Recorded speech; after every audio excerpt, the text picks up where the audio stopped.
Queridos estudiantes, bienvenidos a este episodio del panorama de la literatura hispánica, dedicado a la literatura española del siglo XX y que presentamos para los estudiantes del semestre 4.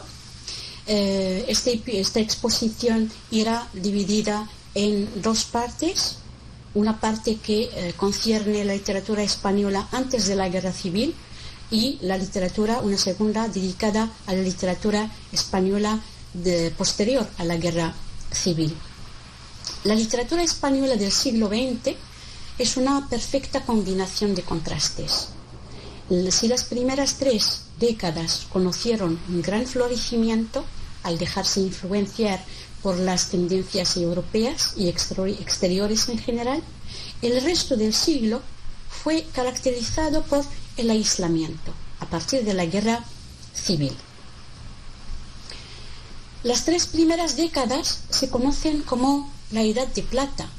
Se destaca a autores de todos los géneros como Miguel de Unamuno, Ramón del Valle-Inclán, Antonio Machado, Federico García Lorca, Pedro Salinas, Rafael Alberti y otros muchos más. Y aunque la literatura de posguerra no posee el mismo brío, conviene destacar la contribución de muchos autores, tanto los exiliados, como por ejemplo Max Aub, como Juan Goytisolo, como la contribución de los que permanecieron en España durante el franquismo, como Camilo José Cela, como Jaime Gil de Viedma, como Martín Gaite, Carmen Martín Gaite, entre otros. En cuanto a la literatura española antes de la Guerra Civil, se tiene que hablar primero de algunas tendencias. La primera de estas tendencias es el modernismo. El modernismo es un movimiento literario esencialmente poético que se ha desarrollado entre finales del siglo XIX y principios del siglo XX. Y es un movimiento caracterizado por la rebeldía, por la renovación estética y por la devoción por la cultura cosmopolita. Es un movimiento introducido desde Hispanoamérica por Rubén Darío en los primeros años del siglo XX y su objetivo era buscar la belleza, por lo cual presenta una realidad idealizada y siente fascinación por el exotismo y la elegancia formal. También destaca su gusto por lo sensual, por ejemplo, por la música, por los colores, por los aromas, etc. Y cabe señalar que los principales representantes de este movimiento son poetas latinoamericanos, pero que tuvieron gran influencia en la poesía española. Se tiene que hablar primero de una de las figuras más sobresalientes, que es el nicaragüense Rubén Darío, que nació en 1867 y murió en 1969. Es un poeta, un periodista y es un diplomático, considerado como el máximo representante del modernismo literario en la lengua española. En 1888 publicó su poemario Azul, considerado como el punto de partida del modernismo. Se tiene también que hablar de otra figura del argentino Leopoldo Lugones, que vivió entre 1874 y 1938 y que es una de las figuras más influyentes de la literatura hispanoamericana en general y es un gran poeta del modernismo. Su encuentro con Rubén Darío fue decisivo en el cambio de su estilo poético. Otra figura muy influyente del modernismo es el cubano José Martí. Vivió entre 1853 y 1895 y es un gran precursor del modernismo. Se destaca especialmente por sus poemarios. Los más famosos citamos a Ismaelillo, publicado en 1882, y Versos Libres, publicado en 1891. También se puede citar a otra de las figuras más emblemáticas de la época o de esta tendencia, el mexicano Amado Nervo, nacido en 1859 y muerto en 1895, y considerado como el hijo literario de Rubén Darío y auténtico, claro, poeta modernista, con sus poemarios, perlas negras y místicas. No se puede hablar del modernismo poético sin hablar de la figura femenina de la uruguaya Alfonsina Storni, nacida en 1886 y muerta en 1914, y una de las figuras más sobresalientes del modernismo, más influyentes del modernismo, tanto en Hispanoamérica como en España, sobre todo con sus poemarios El dulce daño, publicado en 1918, y Irremediablemente, publicado el mismo año. Estos y otros poetas latinoamericanos influyeron en los escritores de la época, los latinoamericanos y en los españoles, tanto en los poetas como en los prosistas. Y de entre estos, los grandes poetas representantes del modernismo español, citamos a Manuel Machado, que vivió entre 1874 y 1947, considerado como figura representativa del espíritu modernista en la poesía española de su época. Además de varios poemarios, como por ejemplo Los Cantares, publicado en 1907, publicó otras obras en colaboración con su hermano Antonio Machado, que es un poeta emblemático de la generación de fin de siglo. Destacan sus poemarios como Soledades Poesías, publicado en 1903, Campos de Castilla, muy muy famoso, publicado en 1912, y Nuevas Canciones, publicado en 1924, claro, entre otros poemarios suyos. Se destaca también a Salvador Rueda, nacido en 1857 y muerto en 1933, es un poeta y escritor muy fecundo en diferentes géneros literarios y no solamente en la poesía. Entre sus poemarios sobresalen Renglones Cortos, 1883, Cantos de la Vendimia, 1892, y Fuente de Salud, 1906. Los modernistas y los autores del grupo del 98 pertenecen a un mismo movimiento renovador. Si los primeros se interesaron más por la lírica, los segundos focalizaron sus trabajos en el teatro, en el ensayo y en la novela. La generación del 98, es importante señalar que la denominación de este grupo está en estrecha relación con la nueva situación de España, a saber, su derrota ante Estados Unidos y la pérdida de sus últimas colonias. Los autores de esta época plantearon, pues, la necesidad de impulsar un movimiento modernizador. Los escritores de esta generación introducen una renovación estética y una regeneración cultural. Centraron su interés en los problemas de España, como por ejemplo la pérdida de las últimas colonias, como ya hemos señalado, como la miseria, como la injusticia social, como la situación de la mujer. Muchas obras muestran las preocupaciones sociales, políticas, culturales y filosóficas de sus autores, y estilísticamente se caracterizaron por la sobriedad, es decir, el uso de palabras claras, sencillas, fáciles, y también se destacó por el subjetivismo. El teatro, aunque seguía persistiendo el teatro comercial, tres grandes dramaturgos pudieron renovar el teatro de la época. Se trata de Miguel de Unamuno, se trata también de Azorín y de Ramón del Valle Inclán, nacido en 1873 y muerto en 1967. Estos autores se destacaron por una temática diversa y muy profunda. Por lo cual, el teatro de Unamuno sacrifica el decorado y el vestuario para dar más valor a la palabra, a la idea, al tema, y, por supuesto, al conflicto interior de los personajes.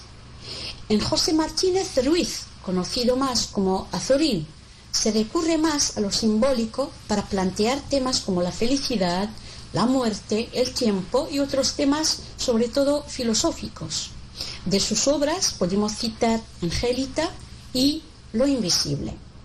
Pero el autor que más contribuyó a la renovación del teatro fue Ramón del Valle Inclán, quien cultivó muchas formas dramáticas, como el teatro poético, como el teatro de ambiente rural, como la farsa. Y la farsa consiste en la ridiculización de los personajes y constituye el subgénero de transición hacia la máxima aportación de Valle Inclán, que es el esperpento.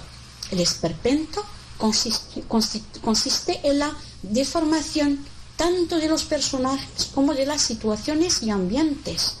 Y este nuevo género teatral permitió a Valle Inclán una aguda crítica de la sociedad y de toda la época histórica.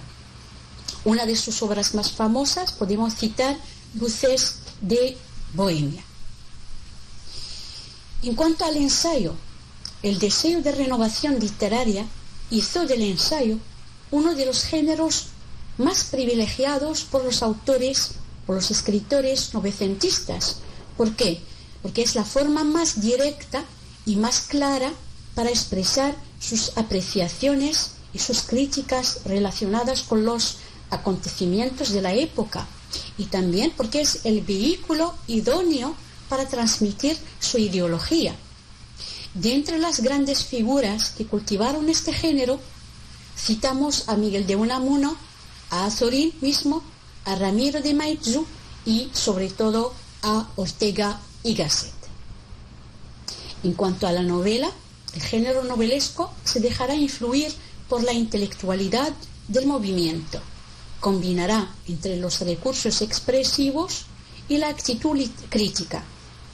Los mejores exponentes de esta prosa novecentista son Gabriel Miró, Ramón Pérez de Ayala y Wenceslao Fernández Flores, claro, sin destacar la aportación de Miguel de Unamuno, de Azorín y de Pío Baroja, ya citados antes.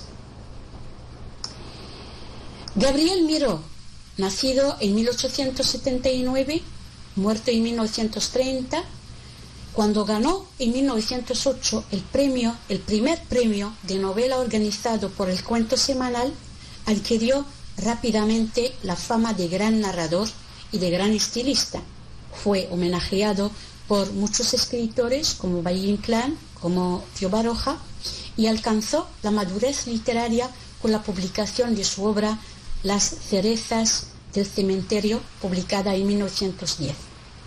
Otras de sus mejores novelas podemos citar, por ejemplo, El abuelo del rey y Nuestro padre San Daniel. La figura de Ramón Pérez de Ayala, que vivió entre 1880 y 1962, es un autor que cultivó todos los géneros literarios y se destacó en todos ellos.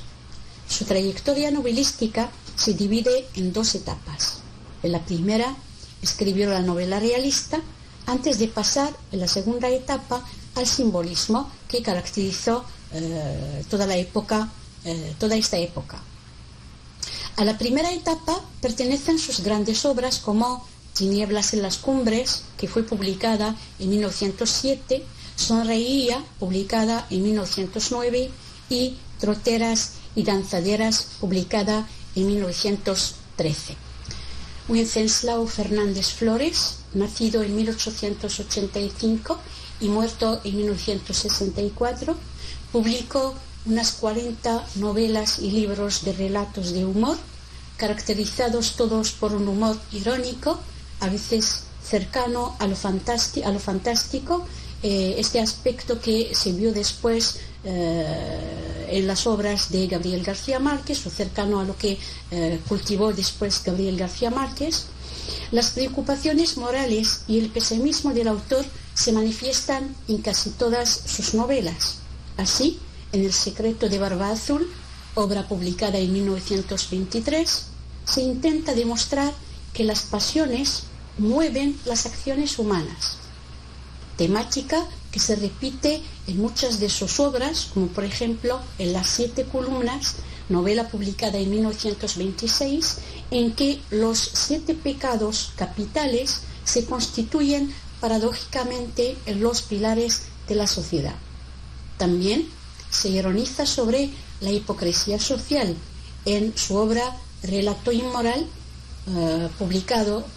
obra publicada en 1928, y también en El malvado Carabel, novela publicada en 1931, siempre ofreciendo una visión desencantada de la sociedad bajo la apariencia del humor.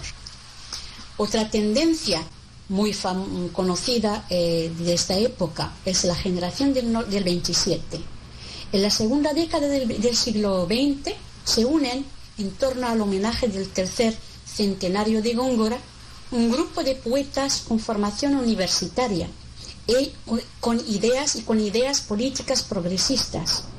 Se proponen modernizar la poesía española teniendo en cuenta la literatura del pasado, por lo que consiguen una interesante fusión de tradición y vanguardia. Las obras de esta generación se caracterizaron por el uso constante y audaz de la metáfora y de nuevas técnicas creadas con el fin de transmitir emociones intensas en los poemas. Los autores más destacados son Pedro Salinas, con La voz a ti de vida, Jorge Guillén, con su obra Cántico, Gerardo Diego, Federico García Lorca, con su obra Romancero gitano, Rafael Alberti, con su obra muy famosa Marinero en tierra, Luis Cernuda y Vicente Alexandre, con su obra también muy conocida La destrucción o el amor. Miguel Hernández fue considerado como discípulo de esta generación. Pasamos ahora a la segunda etapa o la segunda parte de esta exposición, que concierne la literatura española posterior a la Guerra Civil. Tras la Guerra Civil, muchos escritores han muerto, como por ejemplo Valle Inclán o como García Lorca. Otros están encarcelados, como Miguel Hernández, y otros se han visto obligados al exilio, como Antonio Machado, como Rafael Alberti, entre otros. Además, los que permanecieron en España se vieron limitados por el aislamiento de España misma y por las restricciones que impone la censura, de manera que acaba drásticamente la etapa de esplendor de las primeras décadas. La literatura de posguerra, la literatura de los años 40, la poesía, se debate entre la visión optimista del mundo de los autores con ideología conservadora y aquella que manifiesta angustia vital y desesperanza ante este entorno de miseria y de destrucción, y su precursor fue Dámaso Alonso con su obra Hijos de la Ira. En cuanto a la novela es realista y pesimista. Sus personajes inadaptados buscan una salida a su vacío existencial, y las obras más importantes de esta tendencia de esta época son La familia de Pascual Duarte, muy conocida, de Camilo José Cela, y la obra también muy famosa de Carmen Laforet, titulada Nada. En el teatro, bajo el estricto control de la censura, triunfa el teatro humorístico de Miguel Miura, sobre todo con su obra teatral Tres sombreros de copa. Y también se destaca a Enrique Jardiel Poncela con su obra Las 7 vidas del gato. Pasamos a la literatura social, la de los años 50, cuyo objetivo era criticar las injusticias sociales, de manera que la literatura se convierte en una herramienta al servicio del cambio. Y los principales poetas de esta época son Blas de Otero, con Pido la palabra y la paz, o Pido la paz y la palabra, José Hierro con su obra Quinta del 42 y Gabriel Celaya. En la novela cabe destacar a Camilo José Cela con La Colmena, a Miguel Delibes con El Camino y a la figura femenina muy destacada, muy conocida de la época, Carmen Martín Gaite, con su obra Entre visillos. Los dramaturgos, en cuanto al teatro, los dramaturgos más importantes son o eran Antonio Buero Vallejo, con Historia de una escalera, y Alfonso Sastre. Literatura experimental y de renovación formal, la de los años 60. Hay un conjunto de factores que explican la renovación formal en la literatura de esta época.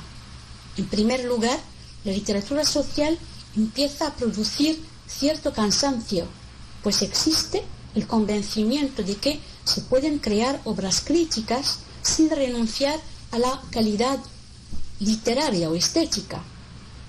Además, estos escritores no han participado en la guerra civil, por lo que están menos involucrados en este hecho histórico, a pesar de que su niñez haya estado condicionada por la miseria de la postguerra, de la época. Por último, el ligero aperturismo de la dictadura franquista permite a los autores españoles impregnarse de las innovaciones estéticas de los movimientos literarios de la época provenientes del extranjero. Los poetas siguen centrándose en los aspectos humanos y solidarios, pero con un decidido interés por indagar las posibilidades del lenguaje, y se destacan en este ámbito a Ángel González, a Jaime Gil de Viedma, a José Ángel Valente y José Agustín Goytisolo, claro, entre otros. Las novelas más importantes de la época son Tiempo de silencio, de Luis Martín Santos, y la obra muy conocida de Miguel Delibes, 5 horas con Mario. Mientras que en el teatro es relevante la figura de Fernando Arrabal y de los grupos de teatro independiente.